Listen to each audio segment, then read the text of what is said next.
Are you feeling lost in time, maybe lost in space? Are old people or patterns popping up out of the blue? Are you feeling a sense of twists and turns? Are you also feeling kind of dull but hopeful somehow all at the same time? Is everything just way too much? Hi, I'm Amy. You're listening to Astrology Intuition with Amy Lynn. What I do is I meet you here every new moon and every full moon to discuss my intuitive take on the astrology for the next couple of weeks ahead until the next lunation. So here we're looking at the new moon in Pisces, exact the evening of March 18th, 2026.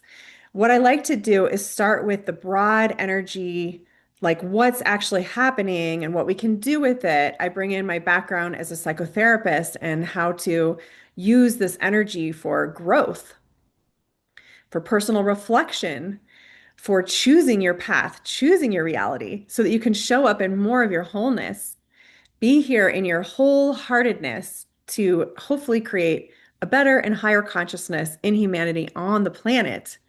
Once we go over the big energies, I will do a portion at the end that's a little more tedious with the precise placements, the dates, the times, the zodiac degrees of the planets for those who follow astrology more closely. So, what I would suggest is just sit back and listen at the beginning. And then if you want to get your planner or your notebook out at the end, that's a great chance to take notes. Speaking of which, I have this amazing planner that I make for you every quarter. There's a new one. So the first 3 months of the year, we're just completing that first planner, and I have a brand new one out on Amazon. It's $28, and you can find the link in my show notes here. It basically is an intuitive guidance through all of the energy week by week. It calls out all of the lunations, the new moons, the full moons, as well as the first and last quarter moons. And it helps you work with the lunar pattern, the shorter month to month lunar energy, like we do here on the podcast, from one new moon until the next new moon. We talk about the longer 6 month pattern where there's a pairing. There's always a pair of a new moon and a full moon in the same zodiac sign 6 months apart. This is a constant pattern. And then there's something really special that I love to teach people to work with. It's a very powerful manifestation tool, which is working with the lunar gestational cycle. It's a longer 27-month period where we start with the new moon, and then every 9 months, there's a gestational period where the moon then lands in that same sign again. And first, there's a quarter moon, and then 18 months after the new moon, there's a full moon, and then 9 more months after that, at the 27-month mark, there is a final resolution, a closure with that energy with the last quarter moon. So my planner guides you through all of that with exactly where they're all happening. And I also bring in what I feel are going to be the most major transits and put them into a calendar. I have monthly overviews, I have themes for you to work with, suggested intentions, and then all kinds of information in there about how to actually work with zodiac energies and houses. And it's a whole situation. It's a really great way to work with astrology. If you're listening to this podcast and we're well into the second quarter, it's not too late to grab your planner. It always applies. In fact, I think it's helpful to learn astrology backwards, like looking at the planner and seeing what's happened and looking back at your life and what was actually happening, just as much as it's important to be in the energy now and looking a little bit forward. So let's jump into the chart of this moon, and I'm going to read you the energies that I'm seeing here. If you're with me on video, you'll see I have the chart pulled up. And as it's been recently, because all the planets are, for the most part, packed together tightly on one side of the chart, every time we pull an event chart this year, there's just this weight or this motion toward one area of the chart.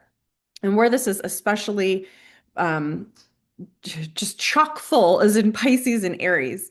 There's so much happening at the end of the zodiac wheel, which is Pisces, and the beginning of the zodiac wheel, which is Aries.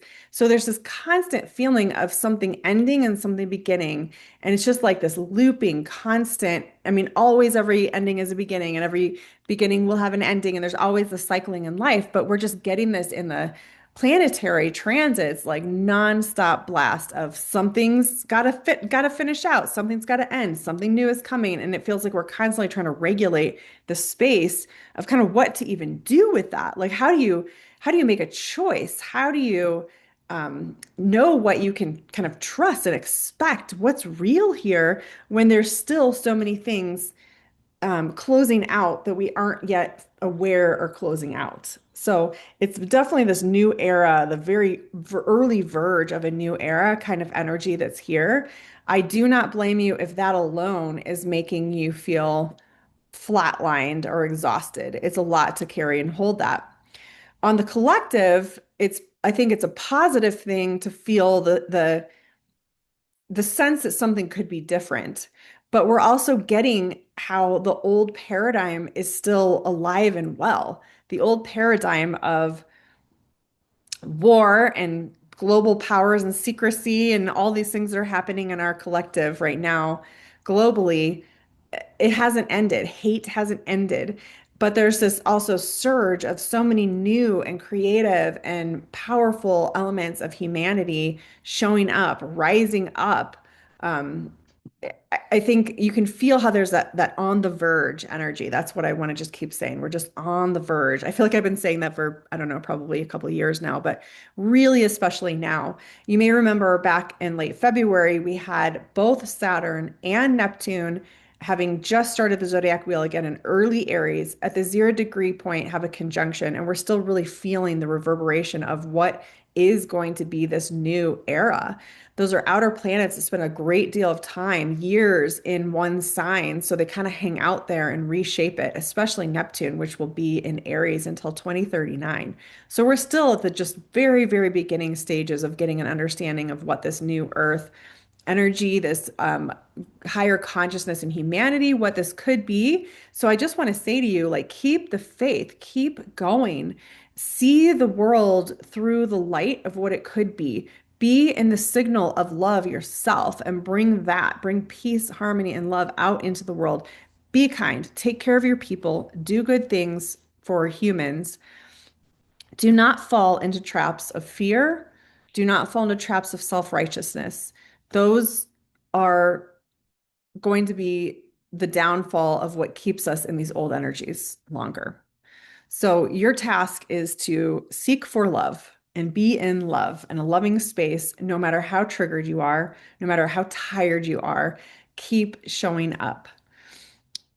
I think you're going to get kind of wind behind your sails, or I don't know how to say that right.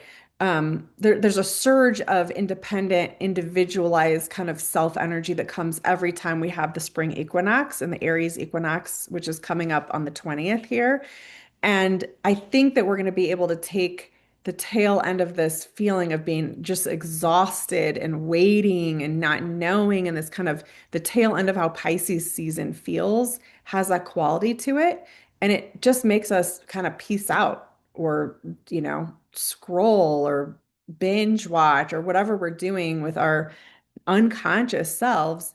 And I do think that there's going to be a really strong surge of turning back on into our self energy and having new momentum. This is a huge energy by the end of this week.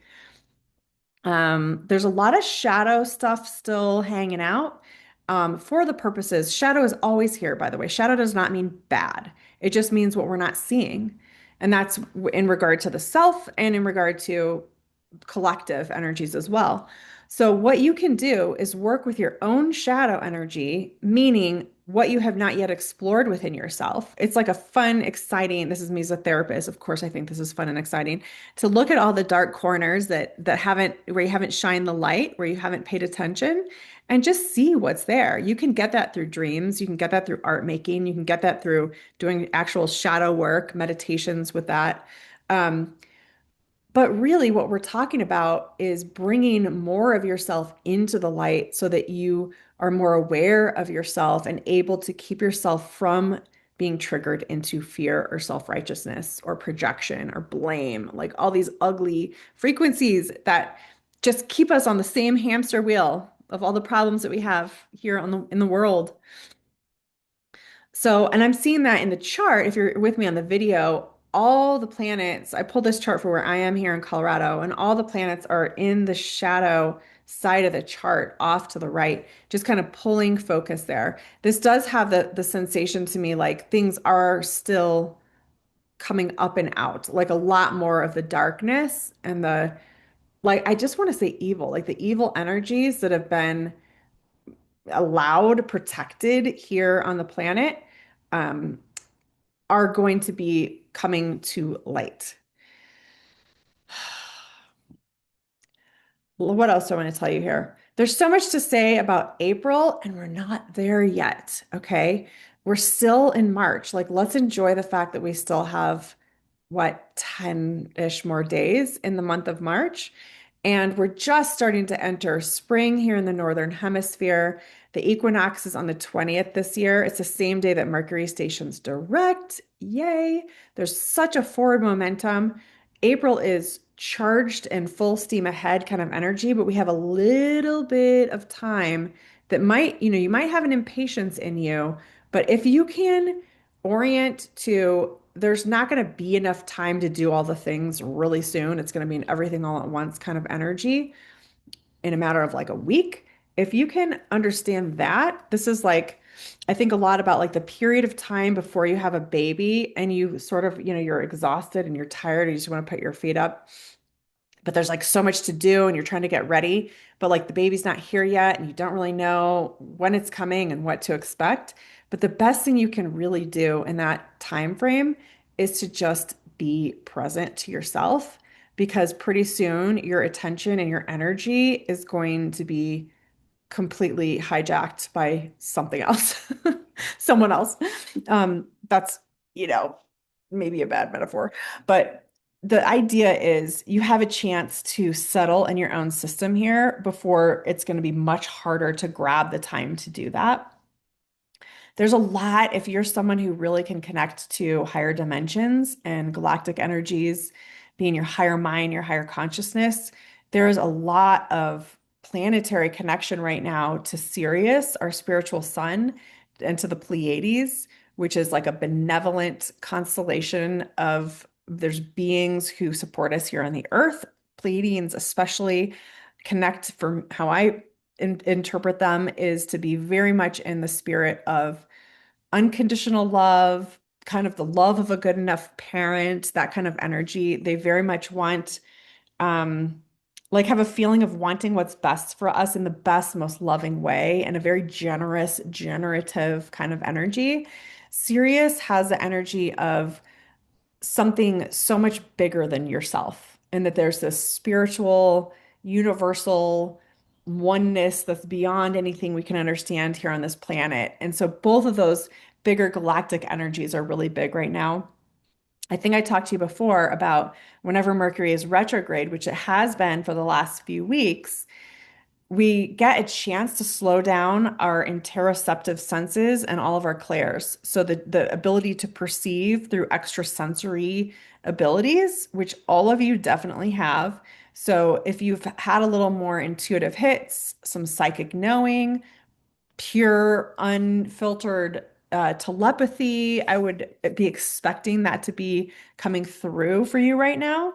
I think that this has been kind of a preparation for when Uranus moves into Gemini at the end of April. And we all get this like kind of upgrade in our nervous systems and in our neural pathways to be able to channel energy and information way quicker.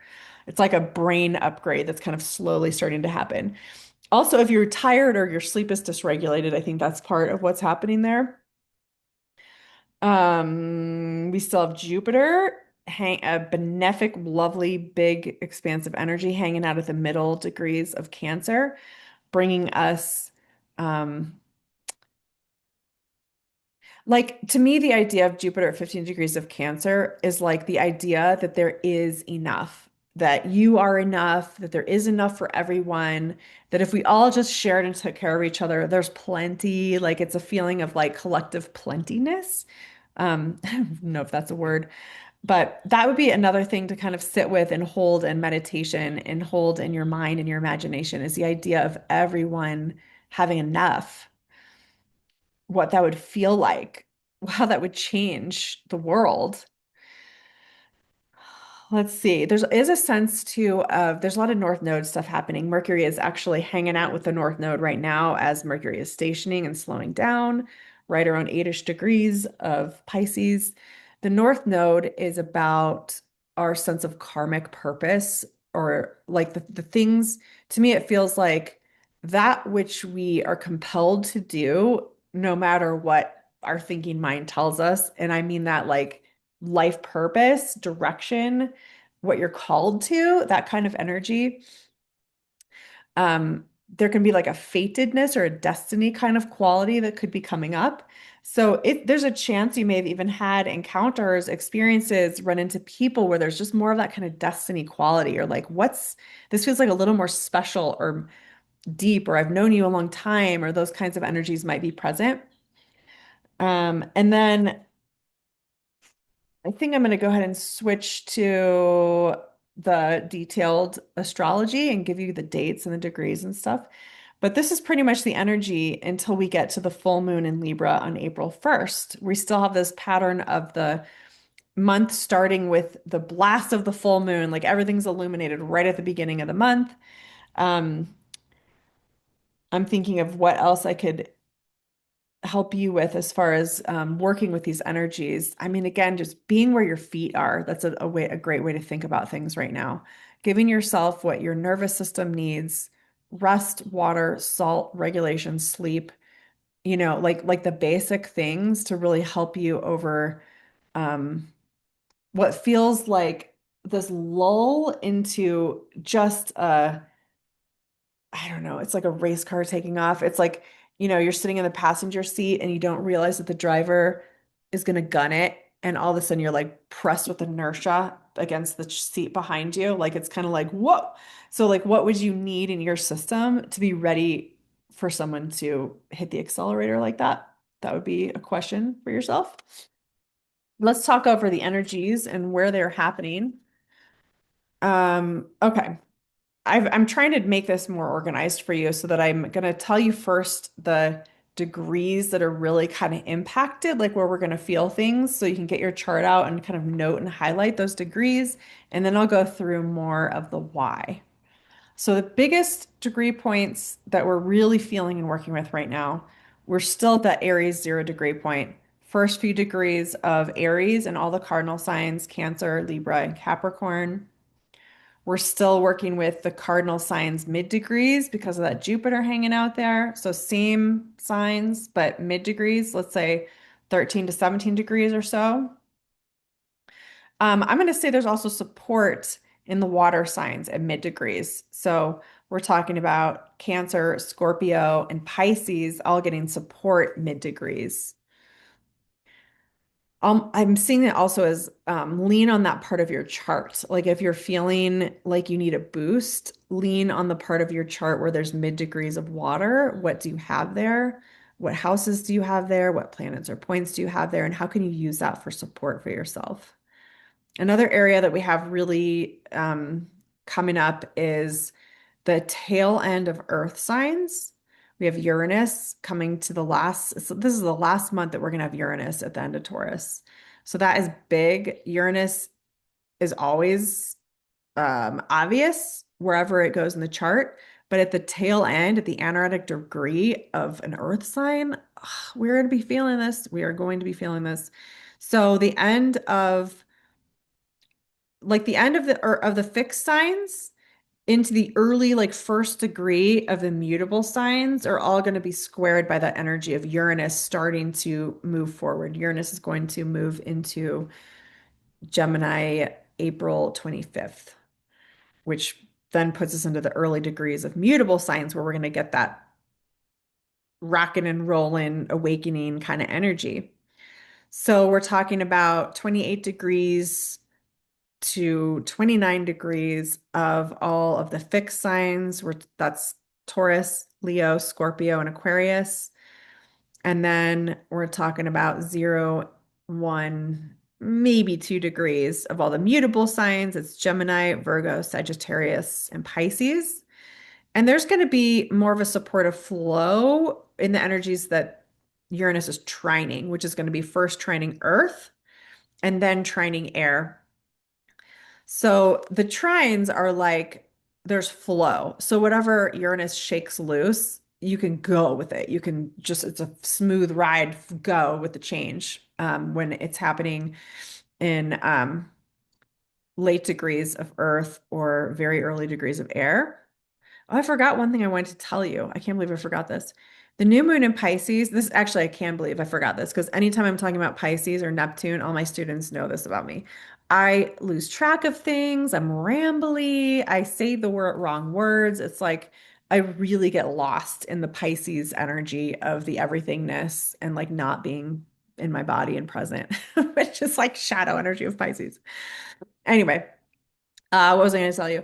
This is the first Pisces new moon that does not have outer planets working there since 2011, 2010, 2011. Um, that's a big deal, especially the last 3 years. We've had Saturn there, and it's like we just haven't had a Pisces lunar cycle that doesn't involve Saturn, which is heavy duty, you know? So this feels like a freed up Pisces moon. It feels cleansed and clear. It's like clearing your channel, like your central channel. Um, but it's also been like a long time coming, which is another part of that like long journey kind of energy or that like long wait. As Pam Gregory was talking about, I love this metaphor, like the idea of like watching an egg hatch, like literally staring at an egg for days or weeks, and all of a sudden it hatches. Like it kind of has that energy of like, what am I waiting for? What am I looking at? What's happening here? But this new moon, I really hope that you can take some time to feel how there's this chance to be free of what Saturn brought to Pisces and free of what Neptune brought to Pisces. There are good things there too, but just more like it's sort of like when you're a kid and your parents leave you home alone for the first time and you can have freedom in the house. You can do what you want to do. Nobody's watching and paying attention. It just has this like um opening, the spacious quality. So I hope you can feel that. And again, new moons are times to plant seeds, to set intentions. There are patterns of this new moon in Pisces connects to the next full moon. So you could do short-term goals that are just for the next couple of weeks till April 1st. You could work with actually the full moon in Pisces that happens in 6 months is also an eclipse. So that's going to be our last eclipse in Pisces for close to a decade. So that's has there's a lot of power in this new moon in Pisces for a lot of reasons, but that's one of them. And then of course there's a lunar gestational cycle that's going to carry through 27 months. So it's going to be going through Gemini season, like June-ish of what's 2 years from now? 2028. It always sounds crazy to say these years, but we're moving through them quickly. So something that has a longer timeline, this is a very powerful new moon to be working with it. This is actually one of the most exciting new moons for me personally this year that I'm working with the energies of. I just feel like there's like a lot of potency that whatever we're putting our energy in with this new moon, seed planting has so much power for manifesting. Okay. I don't even have any planets or points in Pisces, which you might not believe, but anyway, this is why I wrote notes down today. I don't usually write notes for my podcast, but I have my list of transits here, so I'm going to give these to you. The new moon was March 18th at 7:23 p.m. Mountain Time. All these are going to be Mountain Time. March 20th, 8:46 a.m. is when we have the Aries equinox. That is when the sun crosses that 0 degrees Aries point and moves into Aries, starting the whole new astrological year, starting the fresh new round around the zodiac wheel. It's an exciting time. It always brings us fire energy because Aries is fire. It's like has that spring fever kind of like let's get outside vibe to it. But the fascinating thing about the timing this year is that hours later at 1:33 p.m., same day, March 20th, is when Mercury stations direct. So that is like a double whammy of let's go kind of energy. Mercury is going to station direct in Pisces at 8 degrees 29 minutes, essentially conjunct the North Node. So there's is this feeling of like fate or destiny moving forward, you know. I think we're going to really feel that. It's like the difference between Thursday the 19th to Friday the 20th is like literally night and day, like literally. March 21st, just to keep with the forward motion, we have Mars in Pisces trine Jupiter in Cancer at that 15-degree mark and 17 minutes. This is happening at 6:01 p.m. on the 21st. And so that Jupiter is still conjunct Sirius there too. So Mars is the go energy. It's a vehicle, it's our body moving, it's taking action. So this is like moving something forward. Now that the sun is in Aries, now that Mercury is stationed direct, now the Mars has this flow from the benefic in one of his most favorite points of the entire wheel, 15 degrees of Cancer. It is like triple whammy go time now. And we might get a little foggy on that by the 22nd, when at 5:18 a.m. Mountain Time, the sun in Aries is conjunct Neptune. But I want you to think about this. This is like the place where the sun has not met up with Neptune since Neptune had its conjunction with Saturn.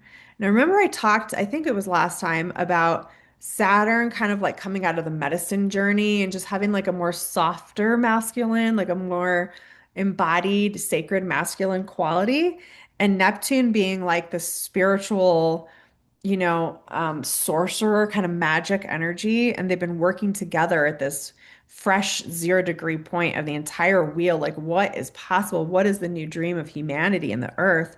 And this is the first time that the sun will connect with Neptune since that happened. And the sun brings, it illuminates, it brings things to light, it helps us see and understand and um, get support with. So I'm really, sometimes I look at a Sun Neptune conjunction like I'm probably not going to sleep great that day. Like I've got this sort of like list of like the troublesome areas when we have Neptune. Might be a little dissociated, might be a little doled out. But this one, I feel like, oh, this is like a real renewal kind of energy. So I'm pretty excited to see what happens. If I didn't say it, that's happening at 1 degree and 51 minutes of Aries. A couple days later, on March 25th, I've got three things for you. So lots happening. I feel like there's like this week and then the next week kind of energy here. On March 25th at 2:55 a.m., middle of the night, the sun is conjunct Saturn in Aries at 4 degrees 23 minutes. So this is the same thing I just was talking about, the sun connected with Neptune after that Neptune Saturn conjunction. Now the sun moves forward and connects with Saturn. So it's sort of like they've come out of their journey, their medicine journey together, or whatever they were doing. And the sun first says, okay, Neptune, let me check in with you. And then a few days later, okay, Saturn, let me see what you have to say. I think the sun is going to be pleasantly surprised to see Saturn in this like sacred masculine energy. And I think it's really beautiful and positive.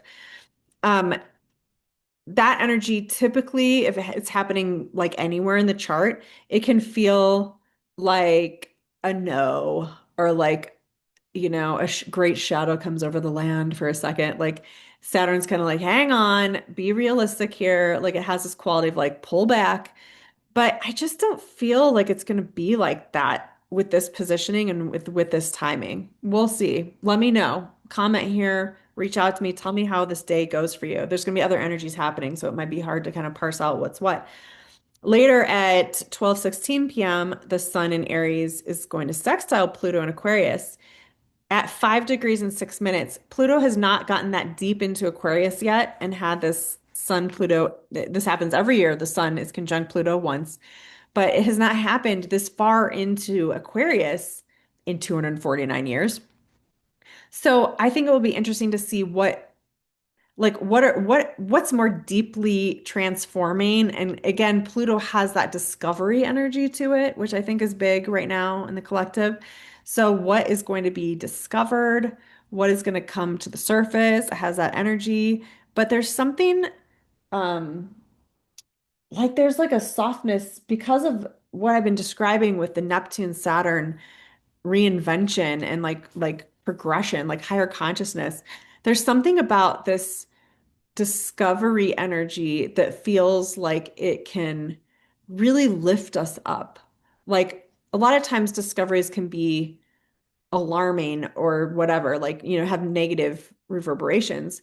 But this feels like, I don't know, it's like supportive of the flow forward, is how I'm feeling it.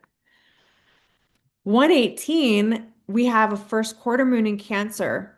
This is going to connect us on that longer lunar gestational cycle that's 27 months. This is the first check-in point. It's a choice point, it's a pivot. It's where do we need to reform here? This goes back to the new moon from last summer in Cancer. This was June 25th, 2025. Look at your notes. Did you make any intentions? Did you start anything then? This is your checkpoint for that. And you can also look at where in your chart you have that. Oh, I didn't write the degrees. Let me get them for you because this is a great way to work with the energies. If you're like, I don't really know, that moon is happening. Oh, see what I mean with the Pisces thing? I'm in the wrong month. Let me get you to March 25th. We're still in March. It's happening around 5 degrees. So look at your chart. Where do you have 5 degrees of Cancer? Is it close to any planets or points or angles? What house do you have there? And that is a place where you probably were working with something new last late June after the summer solstice, kind of around that time. You can kind of give or take a couple of weeks of the actual lunations when we're looking at these longer 27-month periods. But sometimes you'll be surprised. It'll be like exactly that day. You'll look at your planner or check your pictures in your phone or look at your emails or something and be like, oh my gosh, it was that day that I did the thing, said the thing, sent the thing, whatever, made something. And now it's a checkpoint. But the checkpoint is after, like, I love the timing, how the sun, I mean, all the transits I've listed so far in this podcast, all that has to happen first before you get to this place where you're having the check in about the thing you started last June. And it's sort of like, well, you wouldn't have done it that way if you knew what you know now, which could like always be true. But that's like especially true with this pattern of energies. So let yourself recalibrate, be intuitive with it. There's a part of you that's going to be like, but I already bought this class or I already, whatever, like did this, I committed to this thing. Don't worry about it. Go with the flow. That's what Cancer energy says. Go with the flow, trust your gut, trust your intuition, and let this be intuitively led because that's essentially always what Cancer and all the water signs want you to understand and do is live through your intuition. On March 26th at 4:45 p.m., Venus in Aries will be conjunct Chiron. Now, Chiron is another planet that's going to be moving on. So Chiron is kind of like at these last 5 degrees of Aries for a little while. We'll be moving into Taurus later this summer, toggling back a little bit, and then next year fully in Taurus. So this is another one of these like we're at the end of the Chiron and Aries era, and it has been an era. You feel the wound when it's in Aries, when it's in a fire sign. But I'm really looking forward to starting to get to the end of that, even though my Chiron return is coming. Um, but I'm actually looking forward to that. I'll probably talk about that in another podcast. Venus brings a sweetness and a softness. She doesn't love being in Aries. She's not like totally her comfortable self because it's like she doesn't really fit there. It's a masculine sign. It's Mars ruled. But she's here to tend to Chiron. She's here to say, what else is it that your wound needs so that you can get out of victim? I was going to talk about that. Victim energy is like the one of the shadow sides of Pisces energy. So anytime we have Pisces big, like in the new moon, there's more of a propensity to move into victim. Victim energy really lives on the axis of Virgo to Pisces. I mean, it's everywhere. We can find it everywhere, but it's very strong there. So I feel like Venus is sort of like, I'm tending to the wounds, but don't be a victim here. You need to trust your body to heal. You need to trust yourself to be able to shift your consciousness, to have autonomy, to self-initiate, to generate your life from your own life force energy. And that's kind of what she's saying here. But you can look at where in your chart you have 25 degrees of Aries, and that's where Chiron is just kind of hanging at the wound that's there. On March 28th, Saturn in Aries sextiles Pluto. This is great. This is going to be the beginning, kind of the wake up call of the very exciting, super rare, long-term transit that kicks in this summer. It's going to be a minor grand trine that involves Neptune in Aries, Pluto in Aquarius, and Uranus in Gemini, forming a little triangle. But Saturn's going to take a turn here first in that sextile with Pluto. And that's happening at from Aries to Aquarius at 5 degrees, 10 minutes. So that's a positive development. That's taking something we became aware of with that March 25th Sun sextile to Pluto, and it's being able to like make a plan or like what's the blueprint here? It has that kind of feel to it. Um, I think it's I think that says 4:15 p.m. I'm going to check that for you too. So on March 28th, when we have Saturn sextile Pluto, yep, it's at 4:15 p.m. All right. Last but not least, March 30th, we have Venus moving into Taurus. She loves this. She's so happy. And I'm not going to tell you what comes next because then we have the full moon, and I'll be meeting with you for the full moon and talking about the energy then. But I will tell you that when I just was writing my planner for the second quarter, which covers April, May, and June, that whole week, it's like Venus moves into Taurus and all she wants is to like chill and feel settled and soothed. And that is not how the week looks. Plus, we have the full moon again blasting us on the first of the month, um, happening. Let me just tell you when that is. Oh my goodness. April Fools. We have the full moon happening in Libra at 12 degrees 21 minutes. That'll be at 8:12 p.m. I will see you back here then, and I guarantee you it's we're going to be having a different conversation. I'm probably not going to be sitting here quite as chill and mellow as I have been tonight.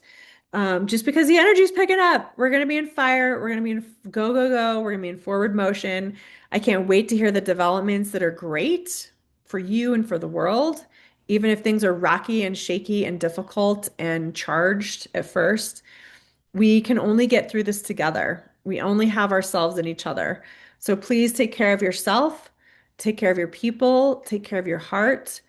Bring yourself back to wholeness and connection and love in your field. Use your intuition.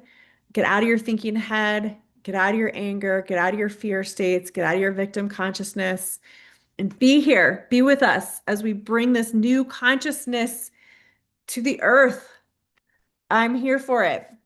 Okay, I will see you next time. Take care out there.